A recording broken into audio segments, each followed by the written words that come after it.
comenzar ya con el webinar. Les voy a presentar a Irina. Irina Ábalos es científico de datos en Handitech y ella es especialista en modelos de aprendizaje automático. Hoy nos presentará el tema Marketing Analytics con Python, un caso aplicado a canasta de compras. Aquí aprenderemos cómo realizar un análisis de canasta de compras aplicando técnicas de modelado de reglas de asociación. Te cedo la palabra y bienvenidos con todos. Bien, perfecto. Buenas noches. ¿Qué es lo que vamos a aprender el día de hoy? Hoy vamos a realizar un análisis de canasta de compras. Entonces, en las primeras diapositivas lo que vamos a revisar es un breve concepto de qué es una canasta de compras y por qué es importante realizar este tipo de análisis. Y finalizaremos con una implementación, con un demo de cómo podemos implementar este tipo de análisis. Entonces, partamos por el concepto de qué es una canasta de compras. Una canasta de compras es un proceso que nos permite identificar la relación que puede existir entre uno o varios productos que aparecen juntos con mayor frecuencia dentro de un conjunto de datos o dentro de un conjunto de transacciones. Es decir, nosotros lo que vamos a hacer es examinar aquellos productos que se están vendiendo juntos. ¿Para qué? Para que nosotros podamos tomar ciertas decisiones estratégicas de, por ejemplo, realizar ciertas ofertas de qué productos, ¿no es cierto? Entonces, fíjense en esta imagen de acá. Tenemos 5 transacciones en donde cada transacción tiene diferentes productos. Tenemos el producto M, el producto H, el producto L. Y lo que nosotros vamos a realizar en el análisis de canasta de compras, pues es justo eso. Ver qué productos se están comprando juntos. Por ejemplo, el producto o los productos M y H se han realizado, se han comprado juntos en la transacción 1, en la transacción 3 y también en la transacción 4. Para que sea más dinámico, pues evidentemente si tenemos 5 transacciones es muy fácil verlo. Pero ¿qué pasa si yo tengo miles de transacciones y también tengo miles de productos que se pueden estar comprando juntos? Pues es justo para eso este tipo de análisis, para tener de una forma rápida estos insights. Ahora, ¿para qué podemos utilizar o para qué nos sirve este análisis de canasta de compras? Una de las posibles opciones es que nos da una idea de cómo organizar nuestros productos dentro de un catálogo o de un sitio web. Entonces, fíjense en esta imagen de acá. Supongamos que tenemos una página de e-commerce y tenemos diferentes productos. Un catálogo de productos bastante amplios. Entonces, ¿cuáles productos son los que debemos mostrarle a nuestro cliente final? Podría ser por categoría los productos más vendidos, como en este ejemplo de acá. Otra segunda opción que nos da este tipo de análisis, pues, es la disposición física en los estantes. Y aquí tenemos 2 opciones. La primera opción es que si identificamos que ciertos productos se están comprando juntos, pues podemos tomar la opción de separar estos 2 productos que están vendiéndose juntos para incentivar a que las personas, a que nuestros consumidores deambulen por todos los pasillos y quizás puedan ir adquiriendo otros productos. O la segunda opción es colocar estos productos juntos en estantes cercanos para incrementar la venta cruzada. Y aquí quisiera compartir con ustedes uno de los casos, quizás ya lo he escuchado antes, es sobre una tienda de Estados Unidos, Walmart, que realizó este tipo de análisis de compras. Y identificaron que existía una fuerte relación entre los pañales y las cervezas, ¿sí? Entonces, ¿qué es lo que sucedía? Si bien hubieron otro tipo de relaciones entre otros productos, era muy raro que exista este tipo de relación, ¿no? Pañales con cerveza, ¿qué tiene que ver? Entonces, el área de analítica lo que hizo fue llegar a un nivel más bajo. Entonces, se dieron cuenta que las personas que compraban pañales y cerveza eran los hombres, los varones, y que tenían un rango de edad más o menos entre unos 25 y 35 años. Y que adicional a eso, estas compras se realizaban los días viernes por la tarde. Entonces, claro, se daban cuenta que evidentemente eran los padres los que iban a realizar estas compras porque los pañales son bastante grandes y los hombres a veces dejan las cosas para el último. Entonces, realizaban las compras los días viernes al finalizar del día y se llevaban una cerveza. Lo que hicieron es esta segunda opción. Colocaron los pañales y las cervezas cerca, ¿sí? Y lo que hizo fue que esta estrategia incrementó más o menos entre un 10 y un 15%, no solo la venta de pañales, sino también la venta de cervezas. Y este nada más es uno de los casos en los que nosotros podríamos aplicar este tipo de análisis. Como ya hablamos, también se pueden aplicar estrategias de cross-selling, venta cruzada. Si nosotros tenemos, por ejemplo, esta es una imagen de Amazon, en los que nos dicen qué productos complementarios nosotros podríamos recomendarle a nuestro cliente. Es decir, armar un motor de recomendaciones. También podríamos implementar estrategias de upselling, es decir, qué productos similares a los que nuestro cliente ya compró con un target un poco más elevado podríamos ofrecer, ¿verdad? Bien, ahora viene el cómo. ¿Cómo nosotros podemos realizar este análisis? Y aquí nosotros vamos a utilizar reglas de asociación. ¿Y qué son las reglas de asociación? Pues estas reglas nos permiten identificar justamente reglas fuertes entre un conjunto o entre dos ítems o conjunto de ítems. Y aquí aparecen unas relaciones fuertes entre un antecedente y un consecuente, ¿sí? Nacen dos definiciones en estas reglas de asociación. Siempre vamos a tener un antecedente y un consecuente.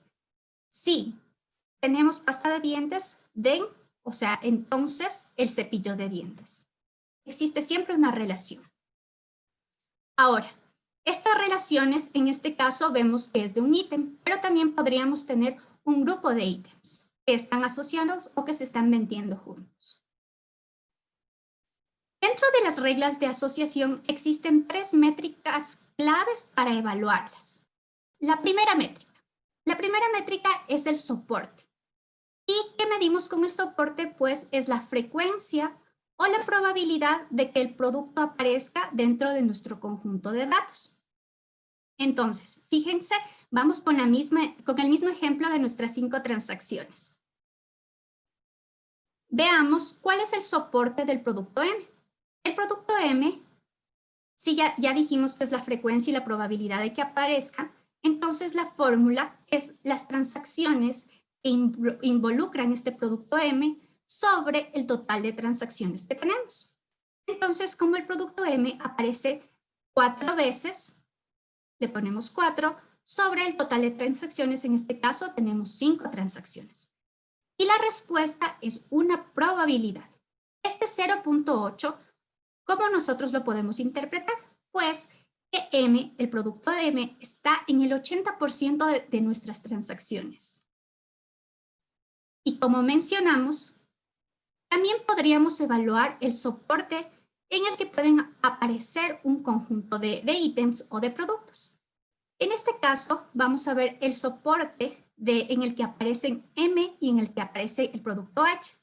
Entonces, fíjense, M y H aparecen 3 veces, en la transacción 1, en la transacción 3 y en la transacción 4. Y también es sobre el total de transacciones. Entonces sería sobre 5. Esta probabilidad de 0.6 se interpreta como que M y H están en el 60% de nuestras transacciones. La segunda métrica es la confianza. ¿Y qué nos dice la confianza? La confianza nos dice que dados 2 artículos, un artículo A y un artículo B, mide el porcentaje de veces que se compra ese artículo B, dado que se compró el artículo A. ¿Y cómo calculamos esta confianza? Pues es el soporte de A y B sobre el soporte de A. ¿Sí? Es decir, las veces que aparecen A y B sobre las veces que aparece el producto A.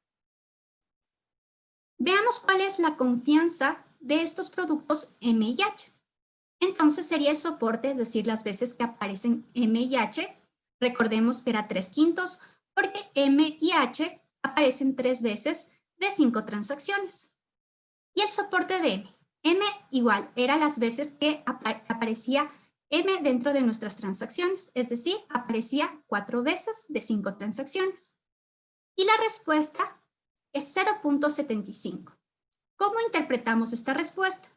Pues es el porcentaje de veces que se compra el artículo H, ¿sí? El consecuente, dado que se compró el artículo M, es decir, el antecedente. Es del 75%, ¿sí? Ahora, vayamos y calculemos la confianza de H, si H den M. No es lo mismo, porque ahora vamos a calcular las veces que aparecen HM, ¿no es cierto? Que sería igual 3/5, que aparecen juntas, pero aquí cambia, porque es el soporte de H, ¿sí? Porque ahora H es nuestro antecedente. En este caso, las veces que aparece H, ¿no es cierto? Son 3 veces, entonces son 3 veces de 5. En este caso, ¿cómo interpretamos? Que el porcentaje de veces que se ha comprado el artículo M, dado que se compró el artículo H, es del 100%. Es decir, siempre que nosotros compramos el artículo H, si se fijan, aparece el artículo M. Por eso me da el 100%, ¿sí? Y vayamos con la última métrica. La tercera métrica es el lift, la elevación. En este caso, esta métrica no tiene una dirección, es decir, que si nosotros calculamos el lift de AB, es lo mismo que calcular el lift de BA. ¿Y cómo calculamos esto? Pues es el soporte de AB sobre el soporte o las veces que aparece A sobre el soporte de B. ¿Cómo vamos a interpretar este resultado? Vamos a tener 3 opciones. Si nuestra elevación, es decir, si el resultado de esta fórmula nos da igual a 1 o similar a 1, eso significa que A y B ocurren juntas solo por casualidad, ¿sí? Ahora, ¿qué pasa si este resultado es mayor a 1? Eso significa que A y B ocurren juntos con mayor frecuencia que el azar, ¿sí? Entonces, no es una coincidencia de que estos productos se compraron juntos, sino que en realidad existe cierta relación fuerte entre estos productos. ¿Y qué pasa si es menor que 1? Pues estos artículos se compran con menos frecuencia que el azar. Bien, realicemos el lift de M y H. En los cálculos, ¿no es cierto?, aplicando ya las fórmulas, nos da como resultado 1.25. ¿Eso qué quiere decir? Que M y H, como es mayor que 1, ocurren juntos 1.25 veces más que el azar. Entonces podemos concluir que existe una relación positiva entre estos dos productos. Bien, una vez que ya tenemos un poco más claro de qué es una canasta de compras, para qué nos sirve, vamos a la implementación, ¿sí? Vamos a implementar este análisis utilizando uno de los lenguajes de programación más utilizados en el área de ciencia de datos, que es Spark. ¿Qué es lo que vamos a hacer? Vamos a crear un notebook en donde a partir de un archivo CSV o un archivo Excel, vamos a tener las transacciones históricas de las ventas de nuestros clientes. Luego, vamos a realizar la transformación de nuestros datos a una estructura en la que nosotros vamos a poder implementar nuestro algoritmo. El algoritmo que vamos a implementar es a priori, ¿sí? Y finalmente tendremos un análisis de los resultados y de las reglas de asociación para esta demo. Bien, partamos del caso de uso. Supongamos que un supermercado ha tenido el detalle de facturación de sus transacciones de compras durante los últimos años. Entonces se hacen las siguientes preguntas, que las iremos respondiendo dentro de nuestro notebook. ¿Cuál es su top 10 de productos que se venden con mayor frecuencia? También se quiere saber si existe algún tipo de relación entre sus productos y cuáles son aquellos artículos que se están vendiendo juntos con mayor frecuencia. También vamos a identificar cuáles serían las posibles acciones que se podrían tomar y si se podría armar una canasta de compras, cuáles serían aquellos artículos. Ahora, ¿qué es lo que vemos acá? Yo voy a implementar este algoritmo utilizando una de las herramientas que es Databricks. Databricks es una plataforma en la nube que nos permite crear modelos analíticos de una manera muy fácil. Entonces, lo que ustedes ven acá, este de acá es un notebook para los que no lo conocen, y un notebook está conformado por varias celdas. Esta es una celda, por ejemplo, en donde nosotros podemos ir colocando nuestro código, ¿sí? Entonces, lo que primerito vamos a hacer es importar las librerías que nosotros necesitamos. Una librería es un paquete que tiene diferentes funciones que nos van a permitir implementar este algoritmo. En este caso, para utilizar el algoritmo a priori, vamos a instalar una librería que se llama MLXTenth, ¿sí? Una vez que la instalemos, pues vamos a importar todas las librerías necesarias. De MLXTenth, fíjense que estamos importando el algoritmo a priori y el de reglas de asociación. Entonces, el primer paso es cargar desde una ruta, ¿no es cierto?, desde un CSV, todas las transacciones, todas nuestras ventas. Y la vamos a crear en un data frame de pandas, ¿sí? Con este código de acá nosotros podemos observar los 5 primeros registros de nuestro dataset. Cada una de estas filas contiene el registro de la venta de nuestros productos. Está conformado igual por 4 columnas en donde tenemos la fecha en la que se realizó la compra, la transacción, la hora, el código de la transacción, la cantidad y el ítem que se vendió. También podríamos observar el tamaño de nuestro dataset, es decir, el tamaño de nuestro Excel. Vemos que tenemos 20.507 observaciones, 20.507 filas. Y tenemos 5 columnas, que son las que mencionamos hace un momento. También podemos hacer cierto análisis, por ejemplo, si tenemos ciertos registros nulos o faltantes. Esto es importante porque quizás se deba hacer cierta depuración de nuestros datos. En nuestro caso, no existen datos nulos o datos faltantes. Bien, y también podríamos hacer ciertos análisis descriptivos de nuestras transacciones. Por ejemplo, podríamos analizar la frecuencia o la cantidad de transacciones que se realizan por horas. Por ejemplo, tenemos, esta es una gráfica de barras en donde tenemos en el eje horizontal, tenemos las horas, ¿no? La 1, las 7 de la mañana y así. Y tenemos la cantidad de transacciones que se han realizado por cada hora. Si se fijan, tenemos una mayor cantidad de transacciones que se realizan a las 11 de la mañana, 3.102 transacciones. También podríamos realizar otro análisis descriptivo, pero ahora para saber aquellos días de la semana en los que más se realizan ciertas transacciones. En este caso, tenemos el día lunes, martes, miércoles, jueves, viernes, sábado y domingo en el eje horizontal. Y verticalmente igual tenemos la cantidad de transacciones que se realizan por día de la semana. Y nos fijamos, podemos dar cuenta que las transacciones con mayor frecuencia son las del día martes, ¿sí? Ahora vamos a realizar una transformación de datos. Eso quiere decir que a nuestro dataset, a nuestras filas, vamos a realizar cierta configuración para que nosotros podamos analizar con nuestro algoritmo. En este caso, estamos haciendo una agrupación y estamos agrupando el código de la transacción por el ítem. Y vamos a realizar una suma de la cantidad de ítems que tenemos.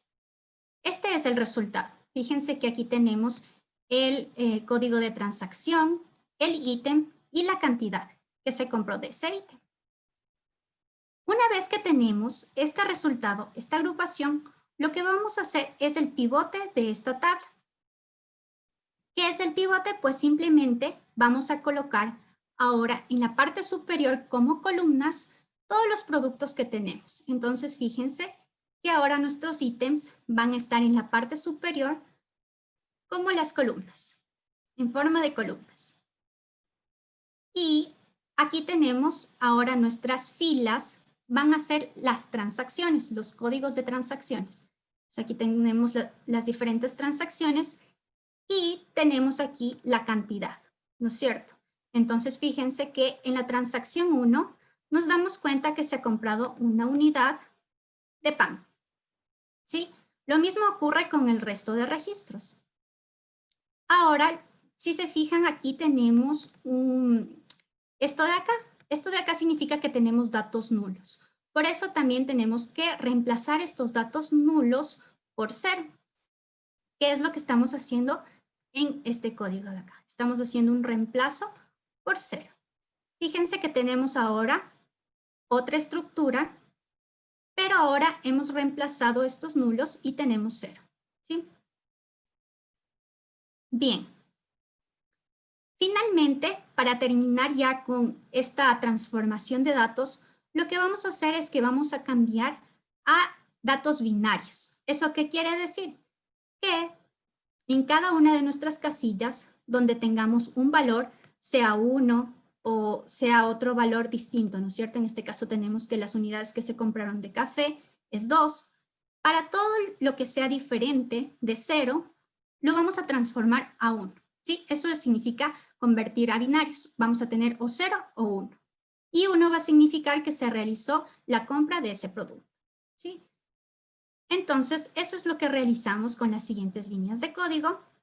Y fíjense que aquí, ¿no es cierto? En este caso particular, nos dimos cuenta que teníamos 2 unidades. Ahora acá abajo vamos a tener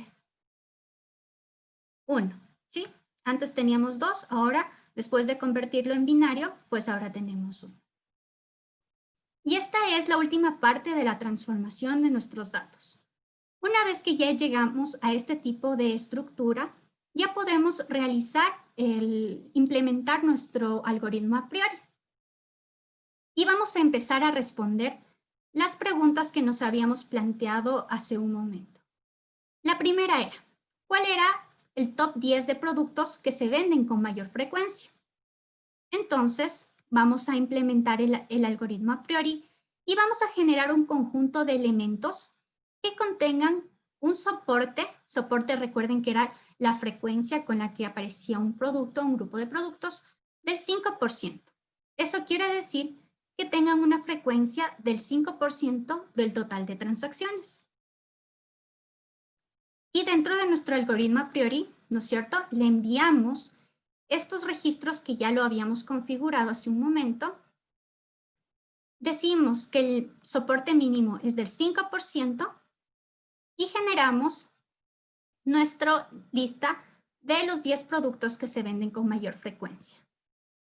Miren que el café se ha vendido, o más bien dicho, aparece el 47.8% de veces del total de transacciones, seguido por el pan, el té y los pasteles, ¿sí? Entonces tenemos aquí el top 10 de nuestros productos. Ahora, la segunda pregunta era si existe algún tipo de relación en nuestros productos.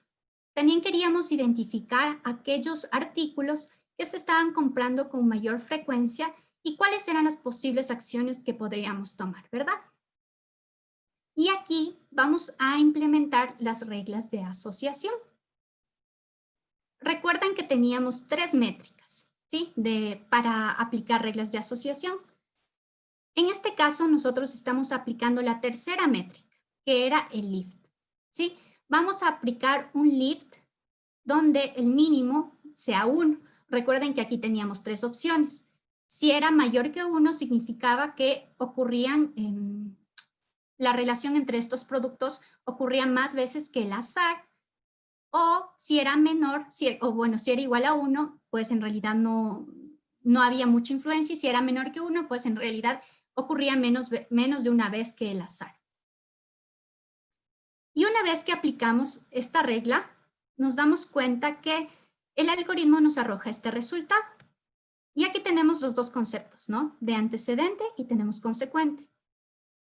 Nos damos cuenta que el 10.38% de las veces ha aparecido los pasteles y que el 47.8% de las veces de nuestras transacciones ha aparecido el café. También nos damos cuenta, ¿no es cierto?, que el soporte, ¿no es cierto?, el soporte, o sea, el porcentaje de veces que se compra café, dado que se compró pasteles, es del 52.69%, 52.6%. Y también nos podemos dar cuenta que en el segundo caso, el porcentaje de veces que se compra pasteles, dado que se compró café, es del 11.43%. Evidentemente hay una relación. Y la que nos interesaba es este lift. Esta métrica del lift es como la fuerza. ¿Qué fuerza tienen que se generen estos dos productos, que se genere la venta de estos dos productos? Y nos damos cuenta que es de 1.10. ¿Cómo interpretamos esto? Pues que el café y los pasteles ocurren 1.10 veces más que el azar. Entonces, podemos concluir que existe una relación positiva entre estos dos productos. Ahora, ¿qué decisiones podríamos tomar, verdad? Ya llegamos como que ya identificamos qué productos se están vendiendo con una buena frecuencia, que ocurran más veces que el azar. Entonces, ahora, ¿qué podríamos hacer? Ya vimos también qué decisiones estratégicas podemos tomar. Una opción podría ser colocar el café y los pasteles cerca para aumentar las posibilidades de venta cruzada. Otra opción podría ser crear un motor de recomendaciones en línea, ¿no es cierto? Si tenemos un e-commerce y podríamos, por ejemplo, colocar los 10 productos más vendidos. Podría ser por categoría. También podríamos dirigir campañas de marketing enviando ciertos cupones promocionales a clientes para productos relacionados de acuerdo con los artículos que han comprado recientemente. ¿Sí? Entonces, eso es básicamente todo lo que conlleva el análisis de canasta de compras. Bueno, entonces, Iri, la primera pregunta y solo para recordar, ¿qué librería usaste en este ejemplo que nos diste? Es una librería MLX Tend. La Perfecto. versión que estoy utilizando actualmente es la versión 0.17.2. ¿Hay algún análisis que incluya el tiempo? Por ejemplo, si hoy compré A, ¿qué probabilidad hay que el día 2 compre B? Claro, esto se podría realizar otro tipo de análisis, un análisis, por ejemplo, híbrido, en donde podríamos aplicar, por ejemplo, segmentación o clustering. Es decir, nosotros podríamos ir agrupando el comportamiento de nuestros clientes y una de estas variables podría ser el tiempo, ¿sí? Entonces, en función del tiempo, ir asociando este tipo de productos que se compran más, ¿no? Entonces, ahí es súper importante que nosotros tengamos en cuenta de que no solo existen reglas de asociación para este tema de motor de recomendaciones. Nosotros también podríamos aplicar otros métodos, por ejemplo, el de filtrado de contenido o filtrado colaborativo, que son otros modelos que nos permiten crear motores de recomendación. Listo, Iri. A ver, tengo otra pregunta de Carolina. ¿Qué análisis se recomiendan antes de reemplazar los valores a 0,1? ¿Puede ser esa información de utilidad? Claro que sí. Bueno, primero lo que se realiza en todo proyecto de analítica es una exploración de los datos. Aquí nosotros primero tenemos que evaluar que la data sea correcta. ¿Eso qué quiere decir? Que nosotros evaluemos si existen, por ejemplo, datos nulos, datos faltantes, si existen outliers, puede ser también. Podemos realizar un análisis descriptivo de nuestros datos, que justo fueron los primeros puntos que revisamos en nuestro notebook. Es decir, ir viendo, por ejemplo, la distribución o los histogramas de nuestros datos, ir viendo si tenemos outliers, podemos ir analizando la media, también podemos analizar los mínimos y máximos de ciertas columnas que nos permitan realizar, o si tenemos variables categóricas, evaluar, por ejemplo, cuáles son las categorías que ocurren con mayor frecuencia, ¿no? Entonces, sí podríamos tener insights interesantes de nuestros datos realizando un análisis descriptivo de los mismos. ¿Qué tan importante es la distribución de mis datos en este tipo de análisis? Claro. Bueno, en este tipo de análisis, lo más importante es el tamaño, la cantidad de ítems que tú tienes. Puede que tú tengas ciertos ítems que son productos nuevos, entonces quizás no aparezcan, como es un producto nuevo, quizás no aparezcan en el histórico de estas transacciones. Entonces ahí sí hay que tener un poco de cuidado. Ahora, con respecto a la distribución de los datos, aquí en realidad no le afectan mucho los máximos o los mínimos. Esto más bien te ayuda a que tú tengas una idea de cómo están distribuidos tus datos numéricos, ¿no? Entonces, para este tipo de análisis no le afectaría la distribución. Lo que sí te afectaría es la cantidad o el tamaño de tu catálogo. Para hacer validaciones, por ejemplo, validación cruzada, ¿se puede hacer con la misma librería? Claro, es correcto. A ver, la validación cruzada en realidad es una estrategia que tú tomas con el área de negocio, ¿no es cierto? Con el dueño del negocio, con el que conoce del producto. Una vez que tú ya hayas implementado estos algoritmos te dan los insights, ¿no es cierto? Te dicen, ok, yo encontré cierta relación entre estos productos. Ahora, viene el qué hacer con estos datos que yo tengo, y ahí es la parte estratégica. Tú tomas la decisión de realizar o no una venta que se realice por venta cruzada, o tomas las diferentes otras estrategias que ya habíamos mencionado. Sí, para realizar validación cruzada, sí, nosotros podemos utilizar una de las librerías de Scikit-Learn que nos permite realizar validación cruzada. Por ejemplo, si nosotros queremos aplicar otro tipo de algoritmos. ¿Alguna bibliografía para profundizar en el tema?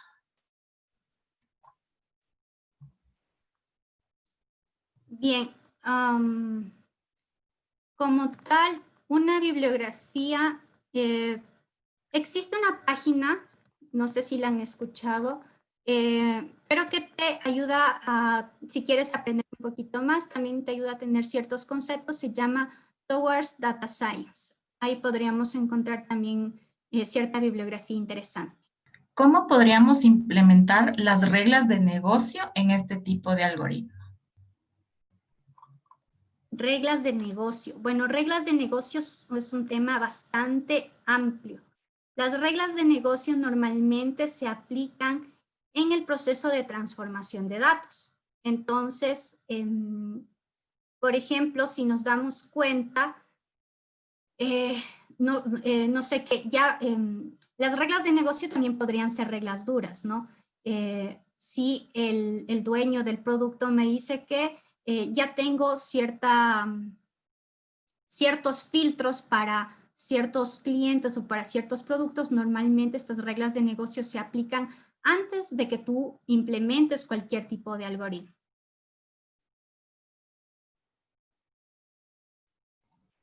Otra pregunta de John Cortés. A ver, ¿se puede realizar análisis de probabilidad de compra de un producto basándose en históricos de otros productos comprados, basado en interacciones y con la posición que apareció en la grilla? Ya, sí, existen otros algoritmos que se llaman por filtrado de contenido. En estos de filtrado de contenido normalmente tú te enfocas en el producto. Entonces, tú le recomiendas a tu cliente productos similares, con similares características. También tienes otros modelos que te ayudan a crear modelos de recomendación, pero por un filtrado colaborativo, que es similar a lo que hace Netflix. Netflix te recomienda las películas en función de los perfiles, de perfiles similares entre sus clientes. Entonces, yo qué sé, un perfil de personas que les gustan películas de terror o de acción, entonces te va haciendo ese tipo de recomendaciones por filtrado colaborativo, pero ahora enfocado en las personas. Para un análisis complejo, ¿por dónde recomiendas empezar? Para un análisis complejo, lo que siempre primero recomiendo es una reunión con el área del negocio. Recordemos que implementar modelos de analítica no pueden estar aislados. Siempre deben ir atados de la mano del área interesada. Entonces, creo que lo más importante es primero entender qué es lo que necesita el usuario funcional, la última persona, las personas que necesitan, de dónde parte esa necesidad. Creo que esa es el primer paso. Luego, lo que nosotros debemos realizar pues, es identificar si tenemos la disponibilidad de fuentes. Si tenemos fuentes disponibles, pues ahí sí podríamos ya proponer ciertas técnicas que se van a utilizar y realizar una exploración de datos. Entonces, la exploración de datos es la segunda parte fuerte que se deberían realizar antes de realizar un análisis complejo. Al hacer clics en las recomendaciones, por ejemplo, en Netflix, ¿estamos contribuyendo a la precisión del modelo? No clara, no te podría dar una respuesta, pero lo que yo sí te puedo decir es que está basado en nuestros gustos o en las películas que nosotros hemos visto o les hemos calificado. No estoy muy segura si actualmente se califican las películas, me parece que antes sí tenían una valoración, pero creo que ahora más bien está enfocado en los datos históricos que nosotros hemos visto. Incluso si, por ejemplo, tú no tienes, si es un usuario nuevo, ¿verdad? En el cual no tenemos un perfil, entonces al principio te dan ciertas películas al azar en donde tú eliges las que te gusten, entonces de ahí ya se crea un perfil inicial, digamos. Ok, listo, Iri. Te agradecemos mucho por tu exposición, la verdad bastante interesante. Entonces, listo, gracias a todos y que tengan una linda noche.